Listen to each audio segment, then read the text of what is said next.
Okay, and we're now live. Hello, everybody, and welcome to the T.W.E.T podcast, episode 13. 13, guys. 13. We've made it all the Okay, way here. And we're now live. Every episode and is just going to be us. me.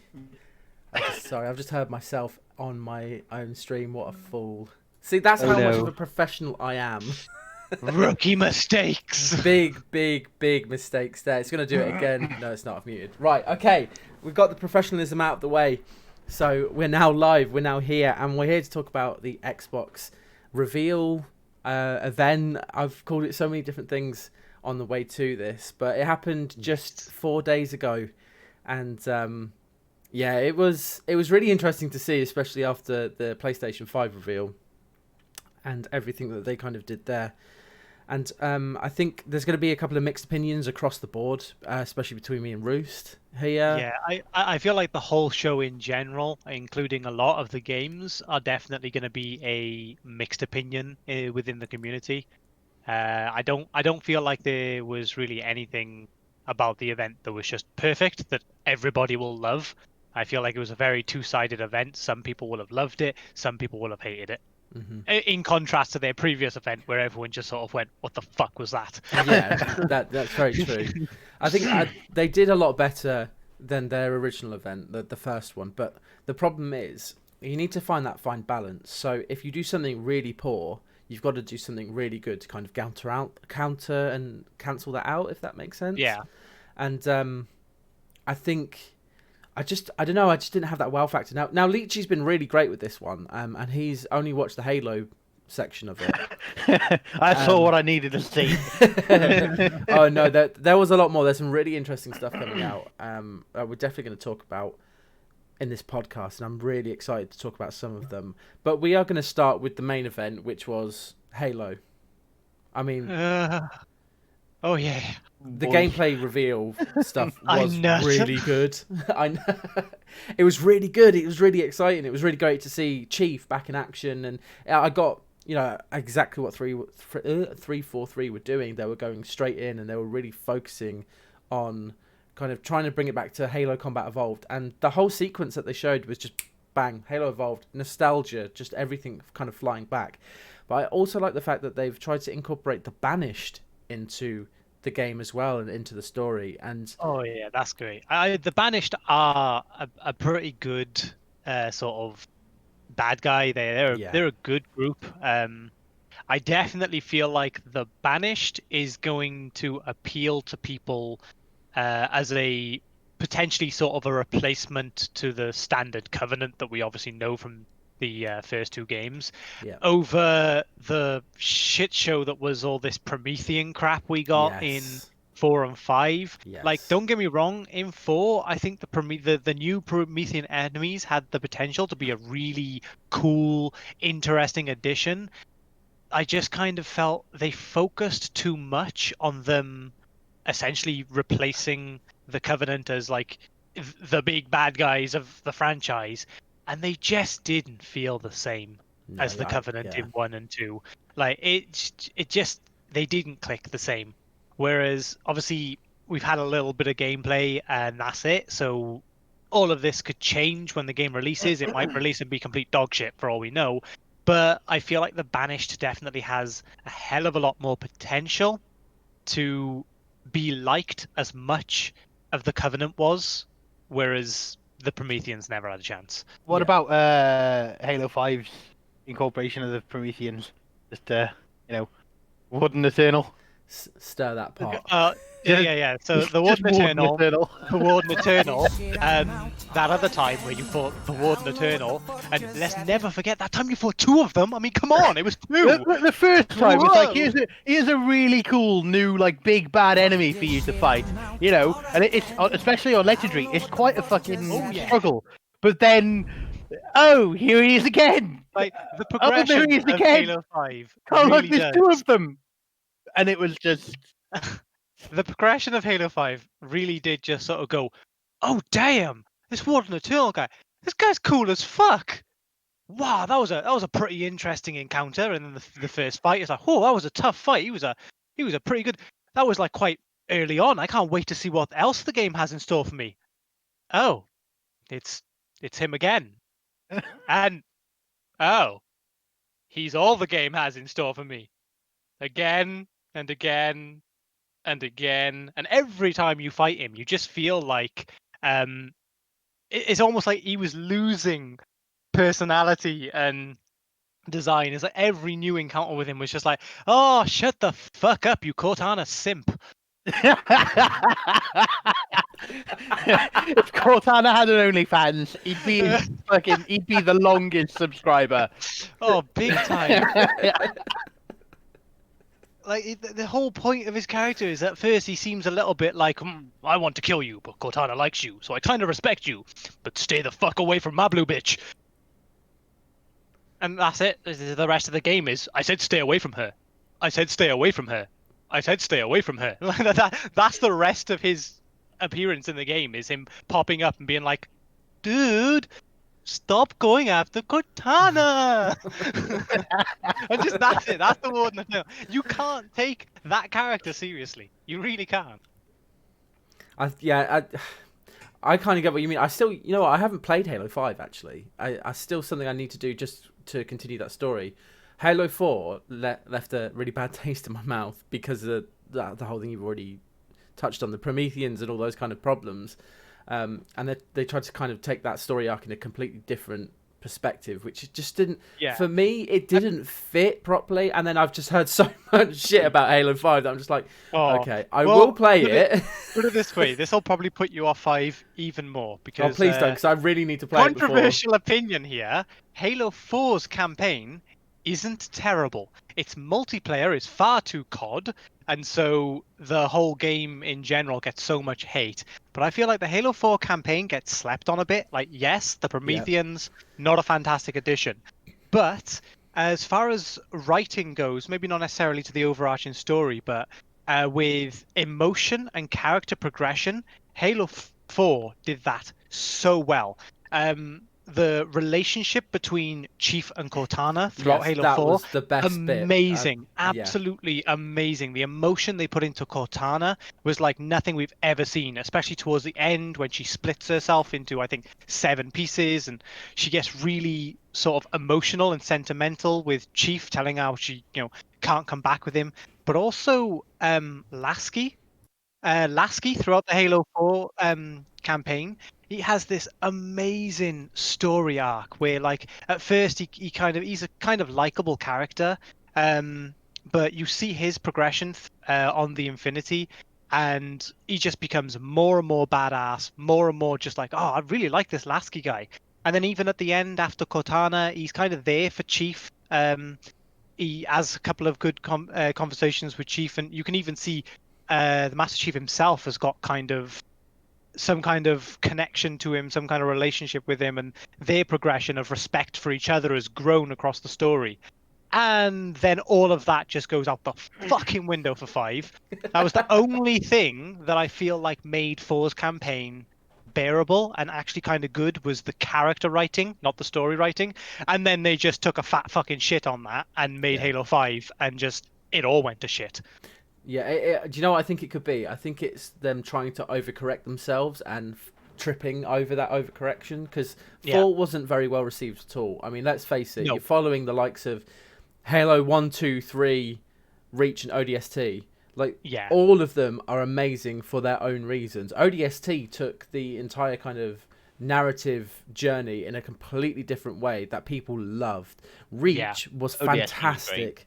Emotionally, like Reach, you really kind of cared and got on with those characters so well. Halos 1, 2, and 3, amazing. Just one of the best game franchises ever. 4 was not up to par. Not in the slightest. Not in the slightest at all. When 5 came about, they thought to themselves, well, 4 wasn't very well received, so let's try so many new things that absolutely throw everything out the window, and then we'll see what happens. We'll introduce a new main character, because people won't want the Chief.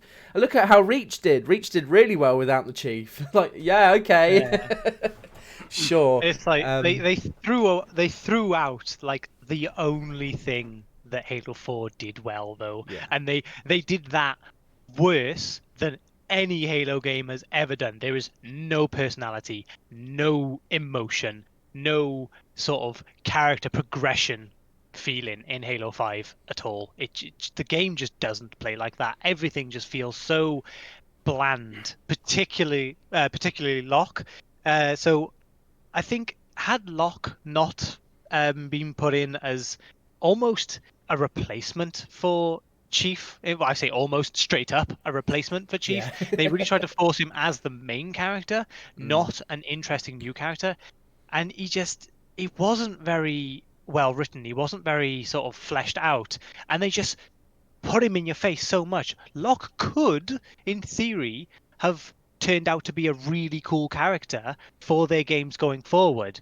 They just tried far too hard to push him on us and didn't try hard enough to make him a good character. And for that reason, he's unrecoverable at this point, I think. I think any game that tries to put a focus on Locke is just going to get hate. Like, I expect Locke to appear in Infinite, but not a lot. As a side character, yeah. He might crop up to, just to say one or two things. I don't think they can just throw away his character and just never talk about him again. I feel like that would be even worse. But yeah, this sort of renewed focus on Chief, so they have said and attempted to portray. Again, we'll never know until the game releases. Of course. But that is 100% the angle they needed to go down, because they tried to replace Chief and it was the worst decision they ever made. Mm-hmm. Which then nicely leads us on to Halo Infinite and again the Banished. So you take the Prometheans and everything within Halo 4 and I'm guessing Halo 5. They're essentially like robots. They're like a hive mind robot species, more or less. So there's no kind of interaction. I think one of the best things about the original Halos is hearing the grunts scream things and run away and have that kind of emotion. How good was that? And we never got that with the Prometheans because they were just robots.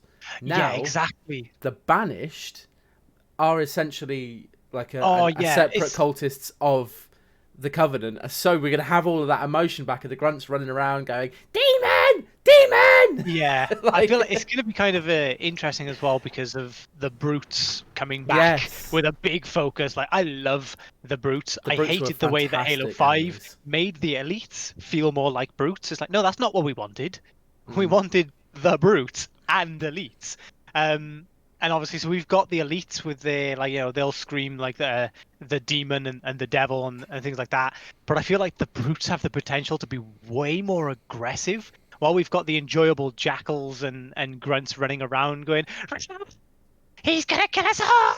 Like you hear sometimes when you see the one grunt who's left remaining just running away, waving his arms in the air. With his 2 plasma grenades where he's decided to get some bravery and sprint at you. But the Brutes can really bring in a much more aggressive and shouting things at you while running at you about how, it's time for you to die and things like that. So, yeah, the Banished, I'm very happy to have the Banished in Halo Infinite, and I can't wait to see more about how they sort of, especially considering they do seem to be the main focus of the story from what we've seen. From what we've seen, yes, but you are right. It could be something completely different. We could have Prometheans in there. We could have the Flood.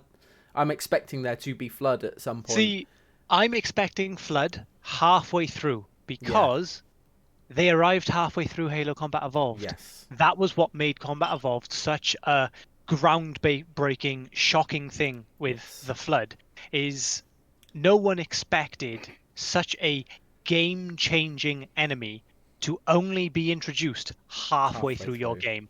For you to spend the first half of the game fighting the Covenant, and only the Covenant, and these are a formidable foe already. Like, obviously after Reach because they made the prequel, but the first thing you see in Combat Evolved is you just jump out of slipspace and he's like Cortana, did we lose them? And she's talking about how they've just got away from Reach. You dropped right in the middle of a story, but in a good way. And you spend the first half of the game just fighting these grunts and jackals and elites and things like that. And it's mental, like all these aliens, and it's absolutely brilliant. And then halfway through the game, you discover what is probably the most formidable foe in gaming history, the Flood. And you're just like, it's just jaw-dropping when you go, oh my god, the Covenant are not the real threat here. Like, I take the Covenant on any day. It changes the way the game plays. Yes, just completely. It flips the game halfway through, which is not something very commonly done. No, particularly not at not that commonly time. done well. Yeah, not commonly done well. But Combat Evolved pulled it off so well, and the direct parallels, made a video on that. That sort of Halo Infinite is pulling from Combat Evolved tells me that if we are going to rediscover the Flood, because I believe in the lore, the ring that it's believed that you're on does have deep sort of flood containment units. So the Flood are like stored there. So if the Banished accidentally or on purpose open them, then yeah, we could have the exact same situation where you're fighting the Banished for the first half with the premise of the story being, that this war that you've lost. They've basically taken the ring, they've destroyed the UNSC for all intents and purposes, and so Chief is trying to recover from that. But then halfway through to release the Flood again would really continue that parallel to Combat Evolved. Yeah, I completely agree with you. And if they manage to pull it off like like Bungie managed to do in Combat Evolved, it will just give that element of one, nostalgia, but two, just a completely different way to play the game again, and a different way you're going to have to play the game throughout the story. And I think with some of the mechanics that they're bringing into Infinite as well, they're going to bring some really interesting gameplay pieces. So I don't know if you remember, for the gameplay that we saw, there was a brute that kind of landed in front of the Chief and started sprinting straight at the Chief. The Chief then, shot him in the kneecaps, which slowed him down. And stumbled him. Yeah. So and kind of those small little mechanics within the game, that may change the way that the game plays. Just for that as an example, you may be hitting somebody with a nervous system, so he starts to stumble, but a Flood most probably won't be doing anything like that. If you're going to shoot a Flood by the kneecaps and it doesn't really have a nervous system, it's probably going to keep sprinting at you. So throughout half the game or a quarter of the game, you've been kneecapping people. Suddenly you've got this foe that's just going to sprint at you at 100 miles an hour. And you're like, why is he not stumbling? He's still coming. And it's terrifying. And I just can't wait for it. Yeah, so to draw on what Magnum Pink Eyes just said, with the game is supposed to last 10 years. It's going to be a 10-year experience. Right. But that's not going to be like an Elder Scrolls thing where it's like, the game drops and you should just play it for 10 years. It definitely sounds like the idea is, instead of doing the frequent sequels, they want to go down a little bit more like a Destiny route. So we are going to continue to get more story and more content, but it'll just be introduced to Halo Infinite. Yeah. And so instead of getting a Halo Infinite and then a Halo Infinite 2 in like 3 years' time, we might, a year or two down the line, get quite a sizable, I hope sizable, otherwise it's just gonna flop and fail. It better be sizable content. But yeah, we might get a big sizable content drop that will actively progress and continue the story directly on from where Infinite on release will finish. And so more of that could really come in very interesting, very Destiny-like, I suppose. Okay. It's almost like they copied Bungie again.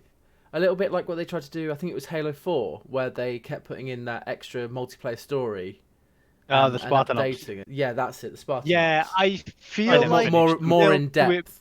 I feel like they'll do it better. Again, fingers crossed, I hope, because they are aware that Spartan Ops wasn't fantastic, just because the missions didn't really feel like the campaign missions. They were too sort of short and just like little co-op experiences, whereas the brief little bit of information they put in the Halo Waypoint article, it definitely sounded more like the expansions would essentially be like mini games and actual expansions rather than just extra missions. Like the Fallen King in Destiny, like that was brilliant when they introduced Fallen King in Destiny. That was a game changer. So something more along the lines of that could really be interesting, especially with this much more open design they appear to be going with. Maybe we won't explore all of the ring, and as they start releasing content, it might take us to new areas in the ring. So possibly. I think I was watching a video earlier today saying that their original scope for the game was that you could go and just explore the entire ring and just like fly manually from one side to the other and explore that area. But as the game became more and more of a project, and further down that line, they decided that's not going to be the best thing for the game at release. So absolutely, you could be right. They could be opening different parts up, and that dream could become a reality. We're then looking at a 600 gigabyte Halo game, which, fuck it, I'll play it. I just noticed Magnum Pink Guy's other message just before he mentioned the Fallen King. So it's believed the ring is Delta Halo, I think. And it's partly decimated from what we can see because the Banished have arrived. They've basically completely taken control of the ring, and there's basically been a war between the Banished and the UNSC on the ring, and the UNSC just straight up, they lost. Like, they got fucked. And so the Banished, so it's all in destruction because there's been lots of battles and stuff. I believe what we play is several months. It's like 126 days or something after the UNSC lost. So there's obviously probably going to be a few months again where the UNSC were fighting. And we've seen in Halo Wars 2 that the rings can be broken off in segments. So whether that happened, whether the Banished or the UNSC did that as part of the war effort, that is why the ring is so just absolutely fucked and destroyed. Makes sense. Like I said, I can't wait to see just the Banished interaction anyway.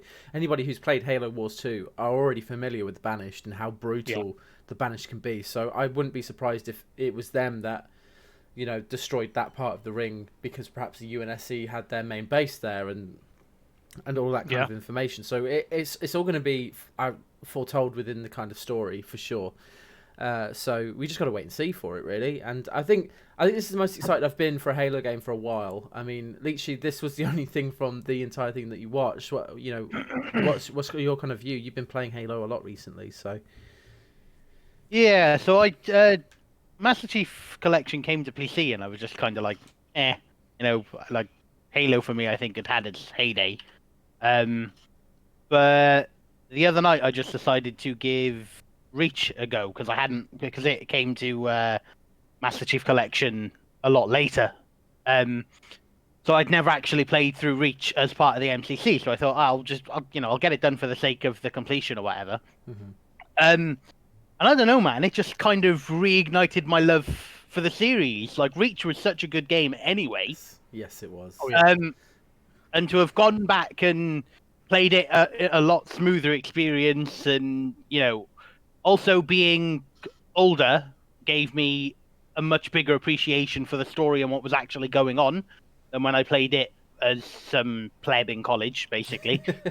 Yeah. So yeah, man, I ended up watching like a 35-minute long video about the entire story of Halo through all the games, even Halo Wars and all that.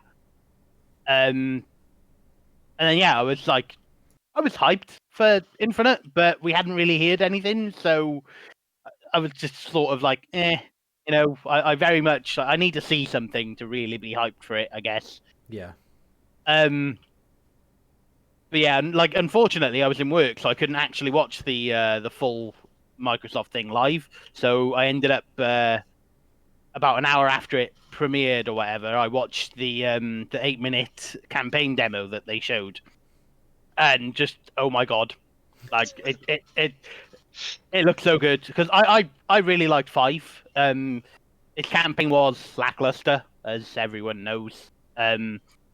But its multiplayer was great, and I loved the art style of 5, even though it wasn't quite what people were used to. So yeah, I'm really hyped for Infinite to follow on from that.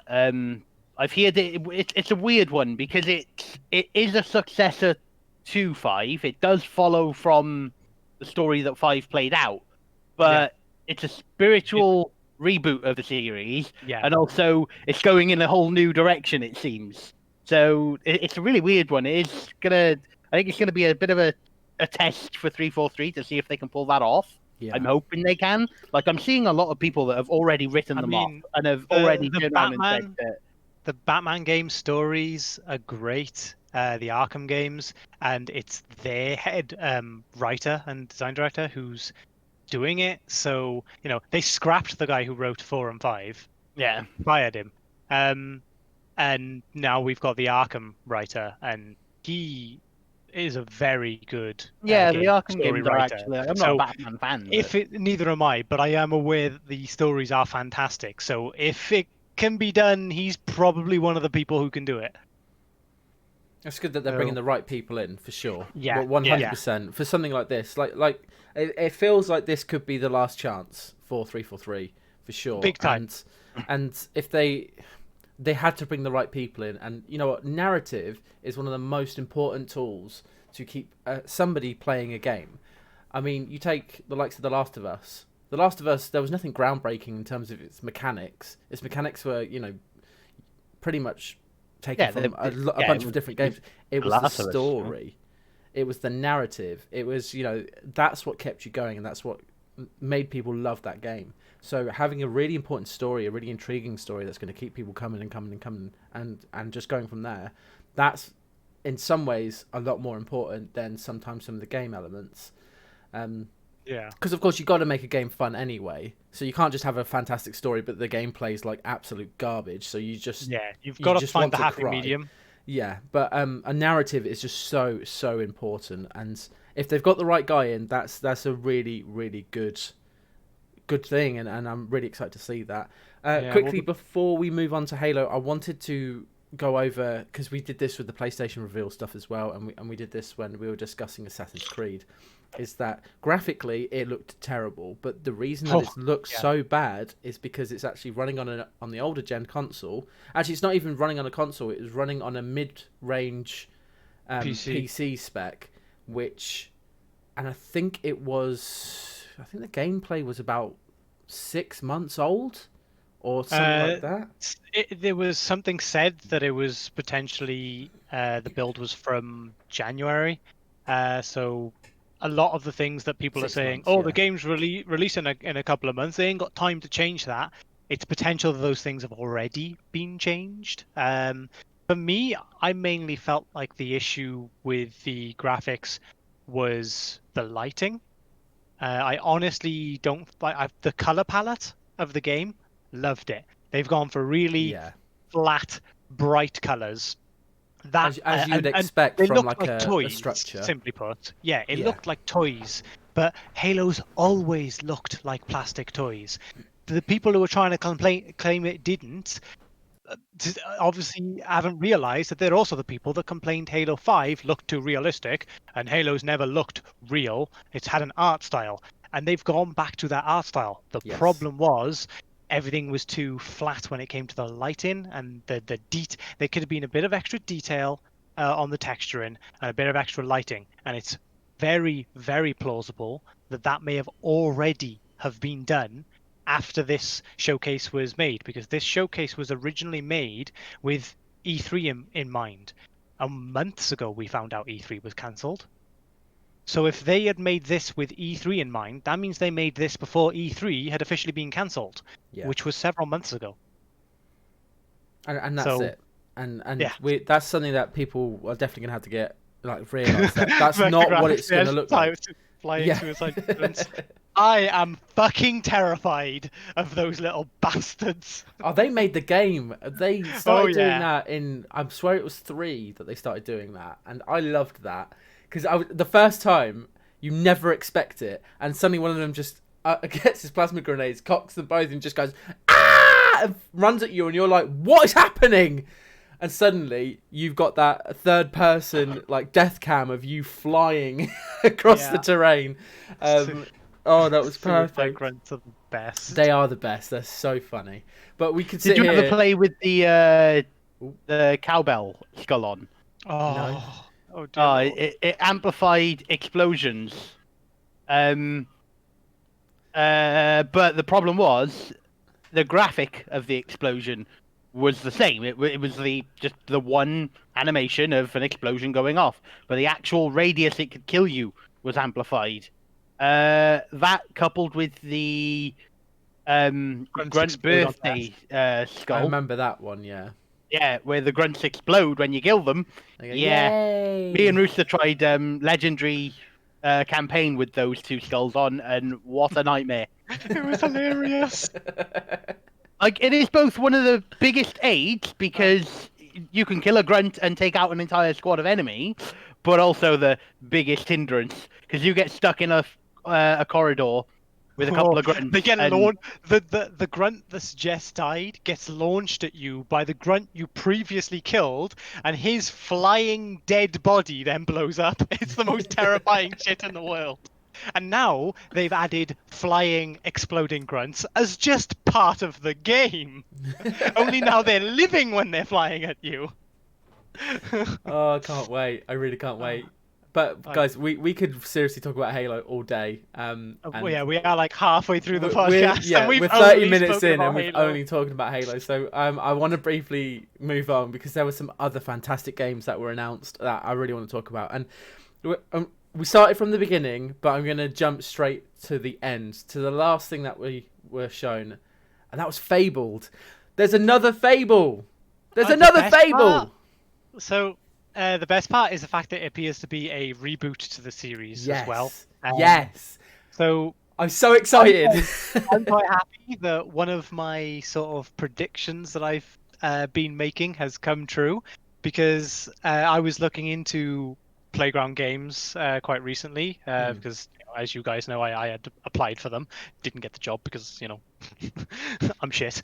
But I had applied for them, so I was looking into them, and the reason they were hiring was because they'd recently split. Obviously, they make the Forza Horizon games, but they'd recently split their studio into having a second brand new branch where they were reportedly making a brand new RPG. And they'd been picked up. They're part of Xbox Studios and things like that. And I remember saying, like, I think they're making the new Fable. I think they've been given the rights to Fable, because for such a important Xbox Microsoft sort of studio that usually makes Forza Horizon, to suddenly just be like, oh yeah, we've just developed a new RPG development team, which is also primarily hiring veterans of RPG making. It was like the new people who were being hired weren't going to the RPG team; they were going to the Forza team, while the sort of veterans developers all went to this. And I was like, what kind of RPG would Playground Games be making? And then it came up with Playground making Fable, and I was like, I knew it! I fucking knew it! I know it! It's just called Fable as well, so it is just going to be a complete reboot to this to the series. I can't wait. I cannot wait. I've been looking forward to Fable, like, for another release of Fable for a long time, and we've been constantly teased with like different genres of Fable, like the I think it was the top-down 4-person co-op sort of gameplay, and there was all that kind of stuff, and it's just like I want a Fable like the original Fable, because Fables 2 and 3 were amazing. I believe three Fable projects after 3 got cancelled before now, and probably more that we never heard about. But there were 3 Fable projects that we had heard about and were told about that then got cancelled. So you know, let's hope this one sticks, and let's hope they've understood as to why those previous 3 projects got cancelled. Yeah, no, this one should stick. I mean, if it's got to this point where they're showing it in the format that they did, it's got to stick for sure, because this has generated so much hype. You go across the internet, you go across YouTube or anything like this, and everybody is focusing on Halo, of course, but Fable as one of these. Everybody excited for it. Anybody who's played a Fable game has just got such a love of the universe, the world, even down to some of the characters and just the charm that game had. I mean, I loved every damn second of it, and I cannot wait. I mean, for me, the first one was the best for sure. I feel like 2 and 3 were better. I've never played the first one. I only ever played 2 and 3. Fantastic. The first one is good fun. It's not too much of a kind of a story narrative like 2 and 3. I think 3 had the better story. But for me, the first one will always have a special place in my heart. I absolutely adored the first Fable. And its DLC as well was amazing. Could you not? I played it for all of about half an hour. I thought it was absolute arse. I loved it. I absolutely loved it. I loved the universe of Fable. I think it's so interesting. My brother could probably finish Fable 2 with his eyes closed. Oh yeah, he Fair beat play. that game about 25 times. I know. He literally used to just complete the game over and over and over again. He fucking loved that game. See, that's I what I find it did with funny. the first You're one. fucking twins, and he loved it, and you hated it. Fucking hell. But I mean, I can't wait. I cannot wait. I'm so glad it's a reboot. I'm really looking forward to seeing what they do differently with it. And I think Fable's been off the table for so long that no matter what happens, as long as they're not too radical with their shit, it's going to be enjoyable. And they just... I've got a lot of faith that they'll do a good job. Do you know what needs a reboot? What? A reboot. Yeah, Medal of Honor. Yes. Yes. Give me a reboot of Medal of Honor. I mean, we're getting that VR one. Yeah, we are getting a VR game. Oh, I didn't know that. Yeah, there's a VR Medal of Honor. Is it out or is it still coming out? It's still coming, I think. Still coming. I don't know. I don't have VR anymore, so I haven't really been following the VR scene. Can't wait to buy VR again. No, that's My fair. VR But died, this- and I haven't been able to this buy is- a new one. This is not a conversation about Medal of Honor and Yes, it VR. Oh, I mean, with me and Leechy in the chat, it's always It's going to end always, up yeah. being a conversation coming back to Medal of Honor because Of we course it is. fucking loved those games. Of course it is. I forgot. My bad. Let me. You know what? Fuck it. I'll just leave. I'll let you guys get on with it. Shall I? I'm Just out. I'll just go. rename the podcast. We spoke about Medal of Honor again. That game's been dead for years. Dead game. Just dead game. But no. I can't wait for Fable. I can't wait to see more of it. But moving on from that, there was a really interesting game that I definitely want to touch on. Because to me, I think this is going to be fucking awesome. And you, as an Oblivion fan, Roost, I think you're going to be watching this very closely as well. And that game was Avowed. Yes. Avowed by Yes. Obsidian. How good did that The look? table rose Oh, 2 inches. just. I got it as big as I could, okay? Oh, I can't wait. It's going to be like what Obsidian did for Fallout. I feel like it's just going down the realms of the Elder Scrolls series. Of course, not as Elder Scrolls as its own IP, but I can't wait to see what elements they bring into it. I can't wait. Oblivion was so good It was. that I feel like this is going to scratch that itch until the next Elder Scrolls.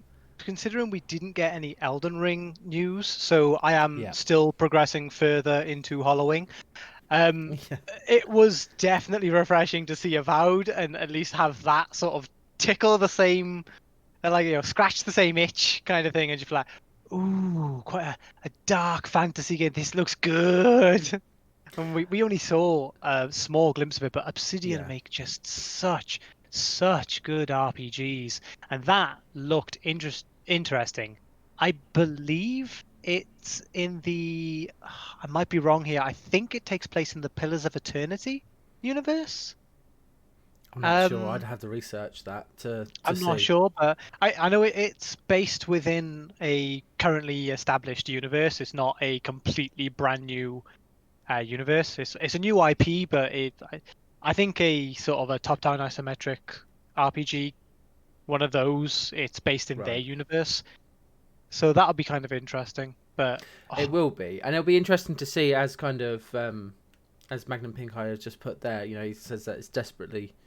He's hoping desperately that the gameplay is nothing like Outer Worlds, and I've never played Outer Worlds, but I've heard a lot of good things from it. Not necessarily from its gameplay, but from its kind of storytelling and the way that it does do its narrative. And I don't know. I think when it comes to, I've got this kind of block in me in which you take, like, Bethesda is the best example here. They've got two massive franchises. They've got the Fallout franchise and they've got the Elder Scrolls franchise. Now, they're basically one and the same. You can see that there's so many different gameplay elements that kind of flood between both IPs, without a doubt. But I've always preferred the kind of Elder Scrolls scene. Now you take Obsidian, Outer Worlds looks a lot like Fallout New Vegas, just kind of updated in a completely different new setting, universe, and all that stuff. But in terms of its gameplay mechanics, graphically, and how it looks and feels, whenever I've seen any gameplay of it, it reminds me of Fallout New Vegas. So yeah, it was very much like the spiritual successor to Fallout New Vegas. But obviously them doing it without having the rights to Fallout. Yeah. But so, I mean, Fallout New Vegas was done really well. People loved Fallout New Vegas. Now, if they can take what they've done with the likes of Fallout New Vegas and move that into a setting very similar to the Elder Scrolls, it's going to really pander to a lot of the Elder Scrolls fans, for sure. People that are waiting for Elder Scrolls to come out. You know, we don't really have anything, at least within the last 5 years, that I think came close to that kind of setting again, the kind of Skyrim feeling setting and all of that good stuff. Whereas I think Avowed is going to scratch that itch, especially for me. Big time. And I can't wait to pick it up for sure, because we need to see more gameplay, definitely. But I am hyped for that. I'm really hyped for it. And if it bridges that gap, because we really haven't seen a game like that for a little while. I can't think of one in recent memories within the last 5 years that have been anything similar or close to kind of the Elder Scrolls Skyrim level. I'm not sure if you guys know of anything. Nothing that really sat in the same sort of thing, and nothing that really was that much of a competition and really sort of filled the same market, the same bracket. No, while we are talking about sort of very Elder Scrolls like games and competition, I just want to mention and remind everyone of Once Lost Games, the new development studio that is currently making a very Elder Scrolls-y RPG that is directly designed to compete with Elder Scrolls. Its team is made up of basically the like a bunch of the original Elder Scrolls designers, including Julian LeFay, literally the father of Elder Scrolls. So just while we're talking about games filling that same genre, Elder Scrolls 6 is really going to have to do something good, because I have full faith that Once Lost Games is going to produce something spectacular. And it's really going to take the same market, because Julian LeFay, like I said, he's the technical director of Once Lost Games, and he is the founder of Elder Scrolls for all intents and purposes. He is known as the father of the Elder Scrolls. So, yeah. I think the executive producer, Lakshman, I think his name is, he was the lead designer and producer of Elder Scrolls Arena. And their design director, Ted Peterson, he worked on Arena, Daggerfall, Morrowind, and Oblivion. They're like the three heads, like they're the three founders of Once Lost Games. Now, if that isn't a good fucking start, I don't know what is. Yes, that sounds really interesting. I might have a look into that then. Yes, Vijay Lakshman, thank you. But yeah, so that's another game that's going to really come and scratch the same itch, but that's still very early in development. Yeah. And there's going to that's probably going to come out around about the same time and be a direct competitor to Elder Scrolls 6. So that'll be interesting to see Elder Scrolls have real competition again. Yeah. I'll have to have a look at that. I think the only real competition that the Elder Scrolls even came close to having, especially around Skyrim, was probably The Witcher 3. Yeah. And that was, that game is so different. It's got its own audience. It comes from different source materials. Yeah, it's not a direct comparison. I think there's a lot of the same themes. So a lot of Elder Scrolls fans, enjoyed The Witcher 3. But since then, I really just can't think of anything that was really mainstream that kind of came out and scratched that itch. And The Witcher 3 came out when? I don't even remember now. 2015, I think it was. So I have no idea. I've done 2015. 2015, yeah. Yeah, what a guess. Hey. So Leech, I mean, I'm not sure if you're too much of an Elder Scrolls fan. I think you played Skyrim quite a bit, but you know, the fact that there's going to be direct competition now coming up with Avowed, with the game that Roos has just mentioned, and with Elder Scrolls 6. I mean, what's your take on this? I'm not too bothered, to be honest. I played Skyrim back in the day, and I played it a fair whack actually. But it was never one of those games that held the long-term replayability that leads you to buy it 10 times, you know? Well, no game ever does that, and somehow there are multiple people that have bought Skyrim probably about 2 to 3 times on average across the last... It's nearly been 10 years. It came out in 2011. Yeah. So, yeah. It's like... I have the special edition or whatever, the remaster for PC, but... Yeah. I played all of about maybe 30 hours, which is... I totally have not bought Skyrim multiple times. I most definitely did not buy it on console and then buy it again on PC a few years later. I don't know what you guys are on about. Yeah, but I think the thing is with that is Skyrim on PC is completely different to Skyrim on console because of the modding scene. And everybody, like myself included, a lot of people bought the game on console but didn't actually become a PC gamer until a couple of years after. Yeah. In which then we bought it again. Now, if you've bought it on the 360, then the Xbox One, or like the PlayStation 3, then the PlayStation 4, then PC, and now Switch, and then VR, please have a look at yourself. Please, because that is too much.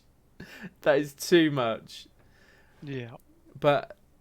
Though I think we can all agree that the Alexa version is the best Alexa one. version is the best. I genuinely love playing that sometimes. It's great. So do I. I played it because me and Lauren, whenever we wash up, we listen to music on Alexa. So I decided to play that one day, and I was having the best time. And she was sitting there washing the dishes, going, "For fuck's sake, I'm sick of this." It's great. If you guys haven't played it, play it. It is so much fun. You don't have to buy it. It's completely free, but it is very, very fun. So it's definitely the do best it. joke at themselves they've ever made, and they actually released it as well. And it's brilliant.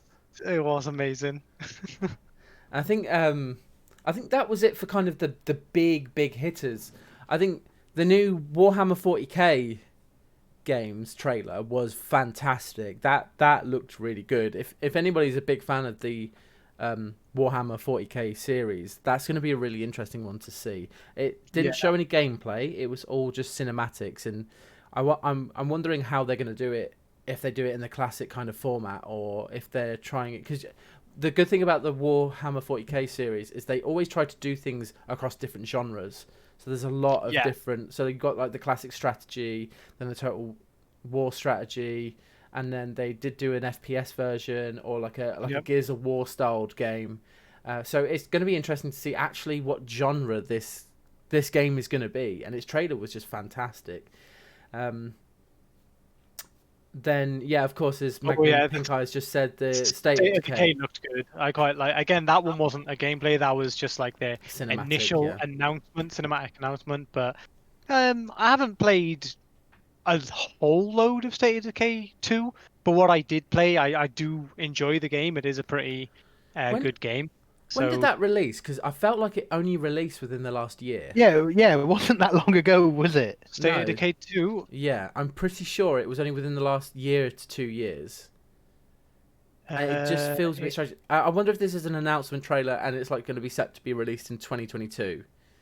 It came out 2018, so it's only 2 years ago. And like I was sitting there and I was watching it, and it came up with State of Decay 3, and I'm sitting there and going, wait.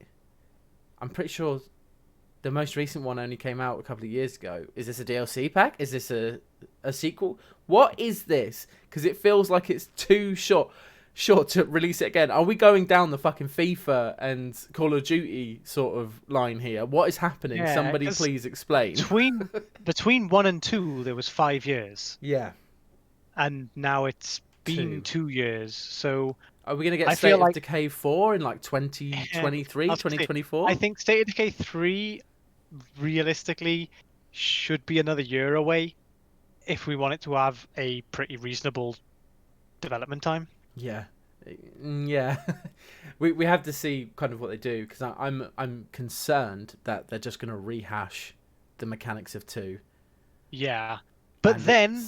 counter argument to that not necessarily being too much of a problem. Game Pass. Yeah. All right. Every Okay. single All right. fucking Hang one on. of the games they showed, Game Pass. And me, as That's someone who's a fair. Game Pass subscriber, basically every game they showed, for all intents and purposes, for me, is free. Yes. Because I'm already subscribed and I intend to keep it up regardless. So they've shown all of these games, and I'm just like, well, I'll try it. If I don't like it, I don't like it. I think the most expensive Game Pass package you can get is like £15 a month or something like that. Yeah, and that's the one that's also going to have their xCloud streaming service just put straight into it at no extra cost. And that in and of itself is amazing. Think about the amount of games that you buy across the year, right? And as an Xbox fanboy like I am, a lot of them are kind of done by Microsoft or on the Game Pass. I mean, I had Witcher 3 anyway on the PC, but I played The Witcher 3 almost to its completion again on the Xbox because it was on the Game Pass with its expansions and so on. It's stuff like that. The Game Pass is so worth the money that you put into it, and I think the smallest is what, $7.99. It's about £8, something like that. Well, Game Pass, you can get it is the PC only Game Pass that's technically still in beta, as they say, is £4. £4, that's amazing. Yeah, that's what I have. The games that you get out £4 a month. For £4 a month that I currently pay, I'm going to be able to play Halo Infinite on release. Like, that tickles my fucking crumpet. How is anybody in the gaming industry supposed to compete with that? I know. That's amazing. So Magnum's just said that Crossfire, the single player Crossfire thing they showed, that's not going to be Game Pass. So fair enough. But there we go. So they lied. Other They're than liars. yeah, they technically lied because they said everything they showed was Game Pass. So they apparently lied. So fuck them. That's it. It's pitchforks time, gentlemen. No, but seriously, how is anybody ever supposed to compete with this? I know. When Game Pass was first announced, what, 2 years ago now? I think it was longer than that. I think Game Pass has been around for quite a long time now, but it was very they've I might be develop it. Thinking of PC. I I might be thinking of when maybe. Game Pass PC came out. It wasn't popular when it was PC because the games that you could download were kind of third-party developers or really low-end Microsoft games. And when they decided to make the move into the subscription-based thing with the brand new games, and I think like Forza Horizon was one of the first big IPs that Microsoft said, yeah, it's going to be on the Game Pass literally from day one, and everybody was just like, what the fuck? Are you serious? I'm not going to have to spend like 60 quid. I can just play it and download it straight away from game release date without paying anything extra. Yes, please. And they're doing that with all of this. Avowed, Fable, Halo. All of those games, every single one of those games. That's amazing. And I think when they first announced Xbox Game Pass for PC, and that came out, and the PC one came out at £4 because it was in beta. It may go up in price when it's out of beta, but I mean it's been £4 for a very fucking long time now.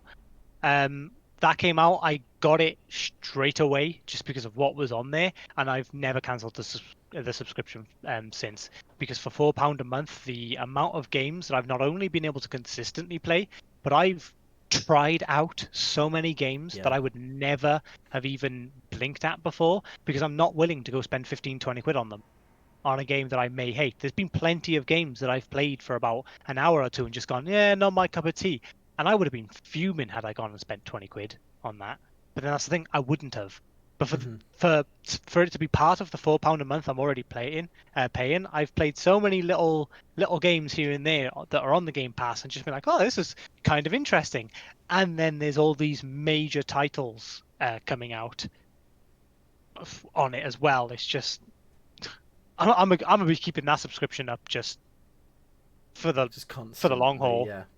And Pink Eye has just said, a really, really good point that actually Origin was the first to kind of Origin Access was before it, but big problem with Origin Access dunked on. Yeah, it is that it was always focused on their own games, and it was quite expensive for what you actually got. Because I think the first tier was only you didn't get any games, but for new releases, you got that kind of It was 10 2 10 hours. hours. 10 hours. That's the or one. 10 hour. whatever it was before. Which that's really good if you wanted to play those kind of games. But you got to think about it. FIFA, Mass Effect. I think they were the two that I played on there. FIFA because I was a big FIFA fan at the time, and those 10 extra hours were so crucial for Ultimate Team. There's reasons I don't play FIFA anymore, which people in you two know very well as to why I don't, because fuck FIFA. But Origin, just if you didn't like anything from EA, you were never going to get it. Whereas with the Game Pass, it wasn't just Microsoft. They bought a whole lot of different games in. They're still adding to that list. Like The Witcher 3 is a good example from CD Projekt Red. Like Cyberpunk coming out. There's a great relationship currently going on between Microsoft and Cyberpunk. So, it's those relationships that Microsoft have with the rest of the community and the rest of the kind of gaming industry that they can bring these games on, and these smaller developers can get that exposure, as you said, Rooster.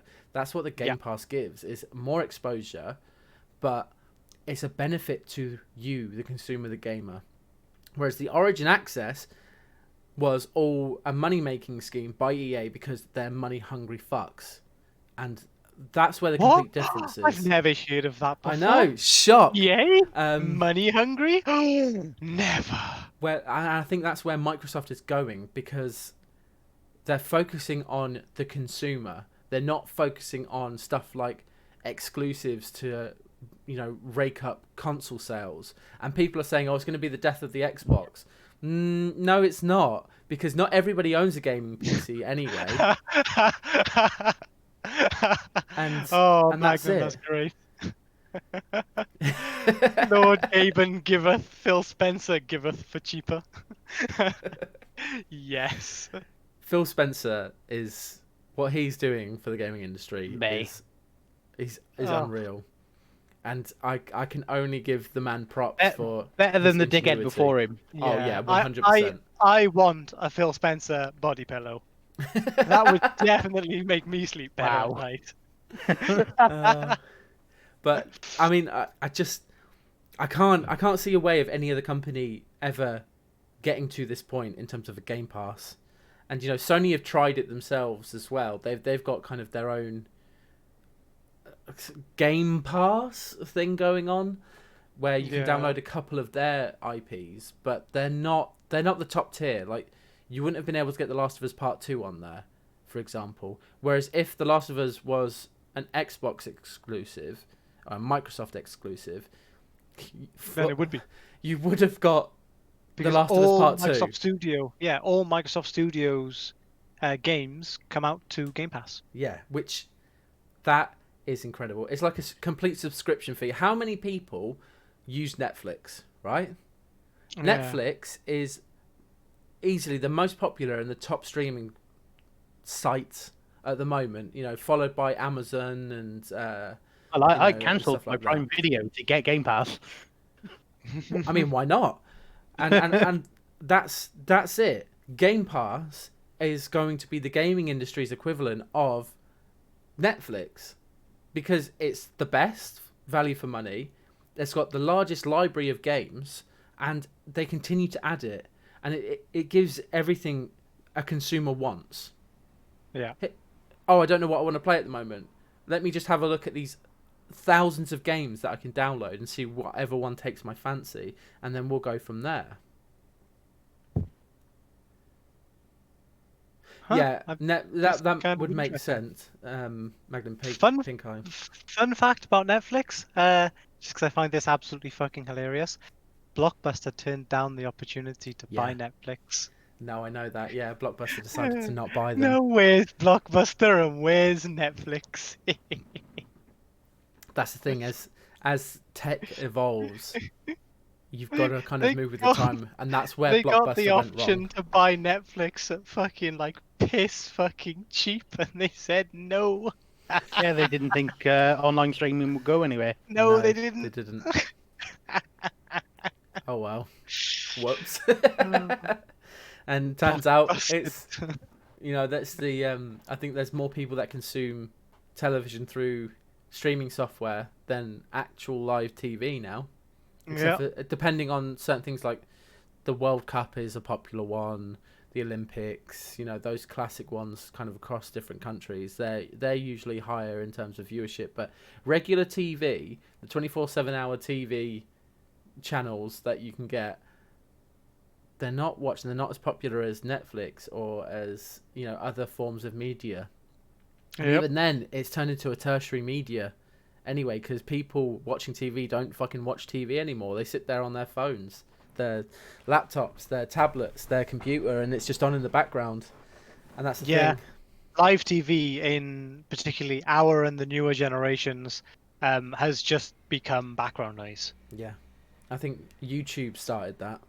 When YouTube originally came out, that was the new kind of place to really focus on watching enjoyable content that you wanted to watch, because it was quicker, it was easier, it was, you weren't going to have to wait until fucking 8 o'clock or whatever, because your favourite YouTubers, which I've got, 20 of them, are releasing daily videos that I can sit there and watch and take in. And then Justin TV turned into Twitch, and now look at Twitch. Do you know what I mean? Streaming services and these different ways of putting content forward, like with the Game Pass, and giving you options. That's where we are right now.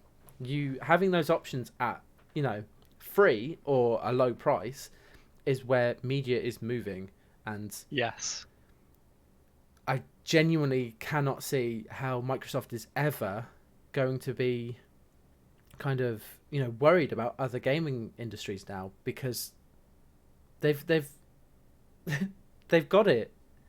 It might be different in 5 to 10 years, but as of right now, I can't see anything on the horizon that is going to completely trump Game Pass. And I don't think there's anybody in the world who would sit there and say Game Pass is not worth the money. They are lunatics if they say that. But hey, there are, and they all seem to have the same grievances as well. The most common thing I see is people complaining that basically when you're paying for the game through Game Pass, you're forced to enjoy it at a faster rate. You don't get to sit back, chill out, and just take your time, especially people who have full-time jobs, and they get maybe one night a week where they can actually play a game, and they the biggest gripe is, I'm paying for it and I barely even get to play the game, which I kind of get.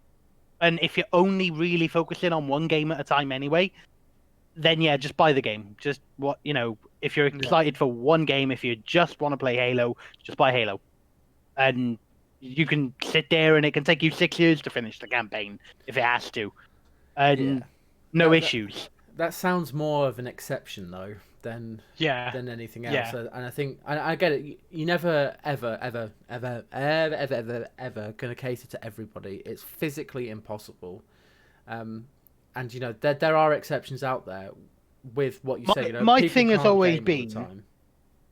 My thing has always been, if you can find at least 3 games on the Game Pass that you will play, it's worth every penny. Yeah. Yeah. If you're only playing 1, maybe 2 games on there, then okay, you're probably better off buying those games and just owning them outright. But if you can find 3 or more that you're gonna dabble in or focus on, with the PC one being £4 a month, it's £48 a year. You could easily spend that amount of money on one of the latest releases in a year. So if you, like you say, 2 or 3, and you're already getting more than your money's worth. Now, yes, you don't own the game, and if you cancel the subscription, you lose the games. But if you're the kind of person who intends to keep it up, like me, for at least a few years, hell, even if I did cancel it and didn't own those games anymore, there might be 2 games in that I'd be like, oh, I'd still play that. Like, let's say Halo Infinite. By that time, in like 2 years' time, Halo Infinite's probably way cheaper. Yeah, you can pick it up for a couple of quid. And that's so. No, I'm not gonna have to go out and pay full price for the game that I never technically owned, as some people like to argue. I've paid £48 to be able to play Halo Infinite and others on release for however long I want to keep that up, a year. And then if I don't do it, I'm probably not actively still playing like 6 or 7 of the games. There might be 1 or 2, and I can just buy those games. But I don't see a time, unless the price keeps going up and up and it just becomes less valuable, I don't see a time in the near future where I'll stop paying for the Game Pass. So I will continue to have access to those games.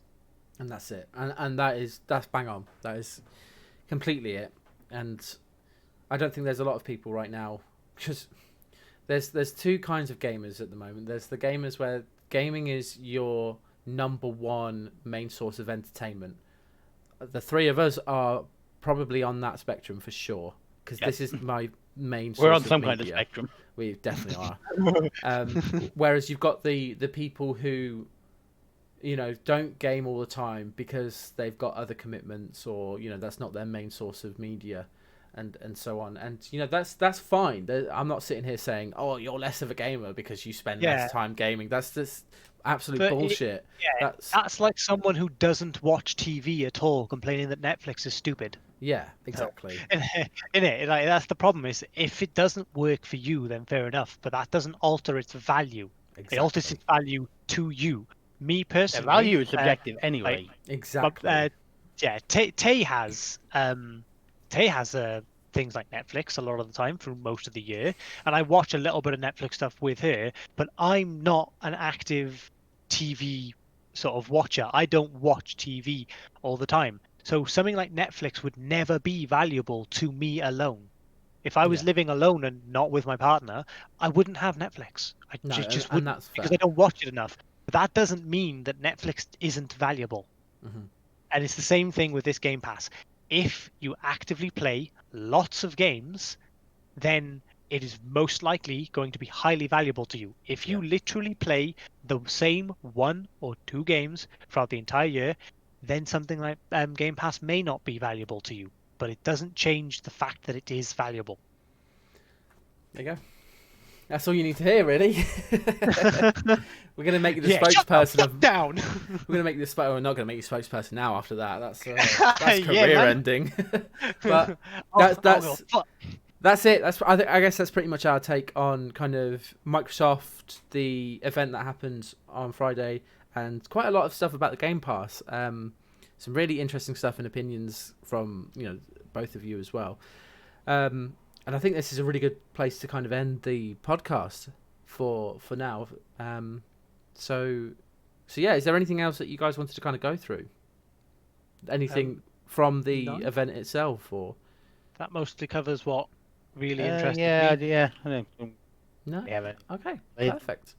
Well, thank you to everybody who's followed, anybody who's chatted, and all of that good stuff. This is going to be live most probably tomorrow on YouTube as well. So, go subscribe to the YouTube channel so you can see yourselves here and kind of watch it whenever. But thank you guys so much for kind of being a part of this. Since we've been doing it live, I've really enjoyed the live interaction with you all. And I think the both of you have as well. I know, Roos, you mentioned it before that, this new way that we're doing it is fantastic and it's actually a lot of fun. So guys, thank you so much. We're going to end it there now. I'm going to be live again at 8 o'clock. So in about 4 hours time to play some games. So I hope to see some of you there. For now though, we're going to say goodbye and thank you. Have a great rest of your Sunday and we'll see you later. Toodles. See ya.